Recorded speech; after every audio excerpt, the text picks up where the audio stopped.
मी स्पष्ट सांगेन तुम्हाला की आमच्या घरातही काही लोकांची मानसिकता अजून बनलेली नाही. आमच्या बाईसाहेबांचीही मानसिकता खूप ह्या घटनेमुळं थोडीशी विचलित झाली.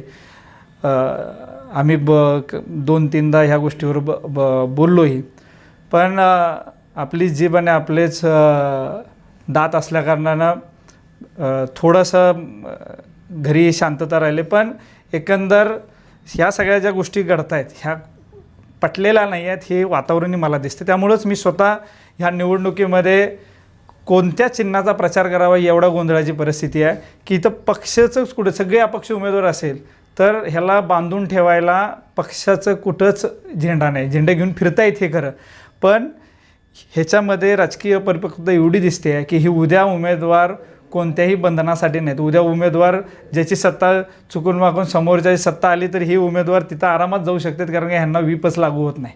सगळे अपक्ष उमेदवार आहेत. ह्याच्यामध्ये तुम्ही पक्ष म्हणून कुठं लढताय, नुसता झेंडा घेऊन फिरताय, पण ते पक्ष म्हणून कुठं आहे ह्या गोष्टीचा विचार करायला पाहिजे. आणि निश्चित गोंधळलेली परिस्थिती आहे हे समजून आणि विचाराधीन घ्यायला पाहिजे होतं. पक्ष ज्यांना नेतृत्व दिलं आहे त्यांनी विचाराधीन घ्यायला पाहिजे होतं. त्यांनी बऱ्याच गोष्टींचा उगालक केला, पुलोदच्या सरकारचा विरोध केला. जरी पुलोदच्या सरकारचंही त्यांनी, मी ऐकलं बऱ्याच तुमच्या माध्यमातून, पुलोदच्या सरकारच्या वेळेस आबा काँग्रेसबरोबर होते, जनता दल होते, पण त्या पुलोदच्या पूमध्येही पुरोगामी आहे हे त्यांना बहुतेक विसर पडला असावा की ते पुलोद म्हणजेच पुरोगामी लोकशाही दल असं आहे ज्याच्यामध्ये पुरोगामीचा विचार प्राधान्याने ठेवूनच ते पुरोगामी केलेलं आहे. आता तुम्ही कसंही बोलायचं म्हणलं तर तुम्ही काहीही बोलू शकता, ह्याला काही मर्यादा नाही, ठीक आहे. आणि मी पत्रकार बांधवांना स्पष्ट म्हणतो, कसं राहतं की तुमच्याही काही अडचणी असतात, इलेक्शन दरम्यान तुम्ही तुमच्या पद्धतीने सगळ्या न्यूज कवर करता, पण जो बघणार आहे त्यानं ते सगळ्या गोष्टी नीट बघितल्या गेल्या पाहिजेत. तुम्ही दाखवायचं काम करता, त्याला किती घ्यायचं आहे ते त्यानं घ्यायला पाहिजे. बऱ्याच वेळेस तुमच्यासारखे पत्रकार खूप माझ्याजवळ आले, म्हणे आम्हाला आदेश आला की डॅमेज कंट्रोल करा, म्हणजे ह्यांनी विचार केलाच होता की डॅमेज झालेलंच आहे. तर अशा गोष्टी जर आपण करून झाल्यानंतर विचार करणार असो तर हे आहे.